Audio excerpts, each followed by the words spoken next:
மாசம் 14ஆம் தேதி எத்தனை ஓய்வு புக் ஆக போதோ. ஏய் கட் பண்றா டேய். இந்த மாசத்துல உங்களுக்கு நிறைய ப்ரொபோசல் வரலாம். ஏன் நிறைய பிரேக்கப் கூட ஆகலாம். தயவு செஞ்சு இந்த மாசத்துல உங்களுக்கு ப்ரொபோசலோ பிரேக்கப்போ ஆச்சுன்னா பயங்கரமா உஷாராயிடணும். பயங்கரமா உஷாராகிற டைம் இந்த மாசம் தான். எதுக்காகனா February 14 வந்து லவர்ஸ் டே வருது. இந்த டைம்ல நிறைய ப்ரொபோசல் வரதுக்கு காரணம் வந்து ஒரு சிச்சுவேஷன்ஷிப்காக வரும். இந்த டைமுக்கு இந்த டேட்டுக்கு காதல் சொன்னா எல்லாரும் ஒத்துப்பாங்க அப்படின்னு சொல்லிட்டு. பிரேக்கப் ஆச்சுனாலும் நீங்க உஷாராயிக்கணும். எதுக்காகனா உங்களோட லவ் பண்ற பர்சன் வந்து வேற ஒருத்தர் மேல இன்ட்ரெஸ்டா இருந்தாங்கன்னா இதுதான் சான்ஸ்ன்னு சொல்லிட்டு உங்களுக்கு துரோகம் பண்ணிட்டு போறதுக்கும் அதிகமான வாய்ப்பு இருக்கு. ஏன்னா வந்து பாத்தீங்கன்னா இது எல்லாமே அவங்க இஷ்டம். It's my life, it's my rule அப்படின்னு சொல்லிட்டு ஸ்டேட்டஸ் போறவங்களும் இருக்கிறாங்க.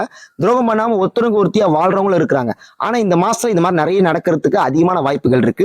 அதனாலதான் சொல்றேன், இந்த மாசத்துல உங்களுக்கு நிறைய ப்ரொபோசலோ பிரேக்கப்போ ஆச்சுன்னா உஷாராயிடுங்க. So stay awake. தயவு செஞ்சு உஷாரா இருங்க, உஷாரா இருங்க, உஷாரா இருங்க.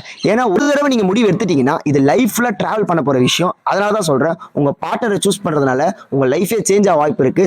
தப்பான பார்ட்னர் நீங்க சூஸ் பண்ணிட்டீங்கன்னா லைஃபே கீழே போறதுக்கும் வாய்ப்பு இருக்கு. அதனாலதான் சொல்றேன், இந்த விஷயத்துல ரொம்ப உஷாரா இருக்கணும், உஷாரா இருங்க.